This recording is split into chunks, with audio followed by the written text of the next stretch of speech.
we had absolutely nothing. My husband had been a professional fighter, but we had absolutely nothing at all. He came here and he got a job.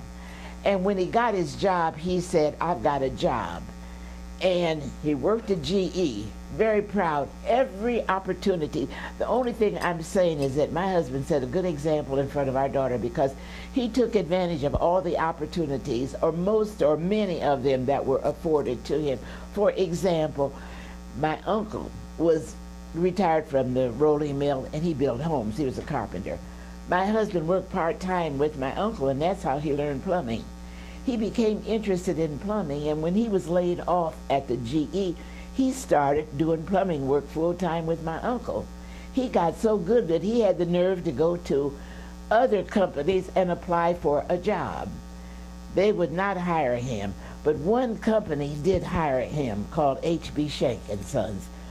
My daughter grew up with all of these things, seeing her dad go trying to get a job, being refused a job. She saw him being hired to work for that company.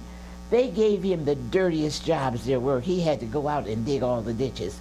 After he dug the ditches for the pipes to be laid in, then the other guys would come in and be able to go in the house and do the nice, clean finishing work. My husband would be so muddy and so tired that he could sometimes had to take off his clothes before he could come in the house. He took them off on the porch. All right, she saw the struggle. She saw him apply for his plumbing license. He was flunked. She saw him refused. She saw him go into business for himself. She saw him thrown off jobs. She saw him having to hire an attorney to fight the city of Fort Wayne so we could be a plumber. She went through the struggle. She saw her mother go to college. I went back to college and I got an education. When she was a little girl, baby in the crib, I was maybe taking children's literature. I would put her maybe 2 or 3. She was sitting in a chair. I'd read her 25 children's stories. She had to listen. That was my children's literature.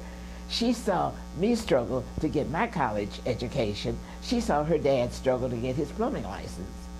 And nothing came to us on the silver platter because I went back to school when I was 27 years old.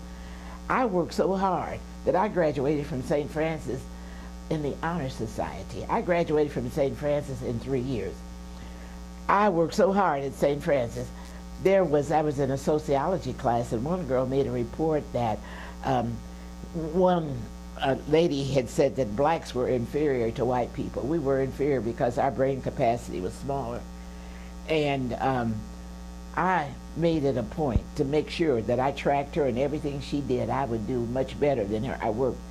Sometimes I even stayed up all night. So I was an honor student. I won scholarships. I got through St. Francis in a way you would not believe.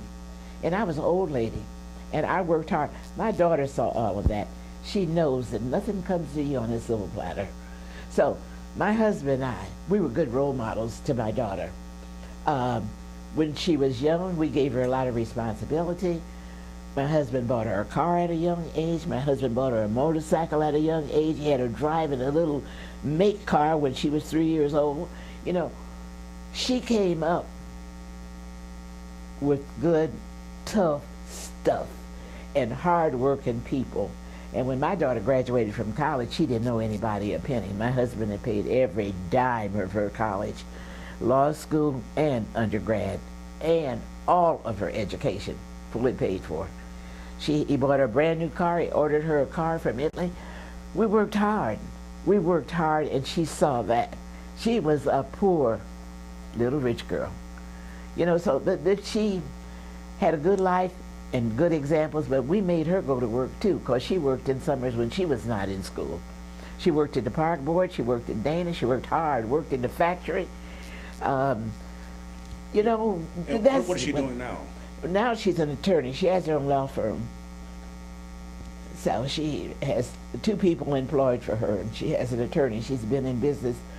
She worked for a representative for the state of Ohio and the leading black attorney in Columbus, Ohio, Otto Beatty, for 5 years. And then she struck out on her own. She's the only independent black attorney in Columbus, and is the oldest black practicing female attorney in solo practice attorney in Columbus. Thank you very much. And my granddaughter just got back from L.A. Monday. She did a fabulous concert in L.A. She's 17. She sings. Yeah, she sings out of this world. There's a private band. She sang with the band. She could even scat. She is really good. So now we are privileged to have Ms. Hanani Taylor pay tribute to...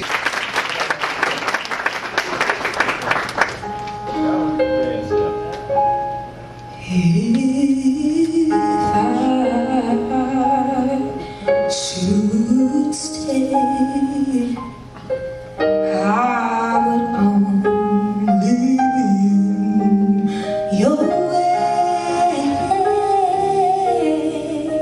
So I'll go, but I know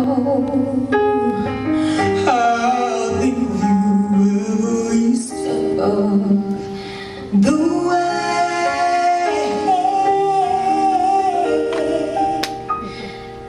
And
The mission of HackonomicsTV is to contribute to the Black consciousness movement going on across America, and to dismantle and destroy the Willie Lynch slave mentality and lessen the impact of historic white supremacy on our individual and group mindsets.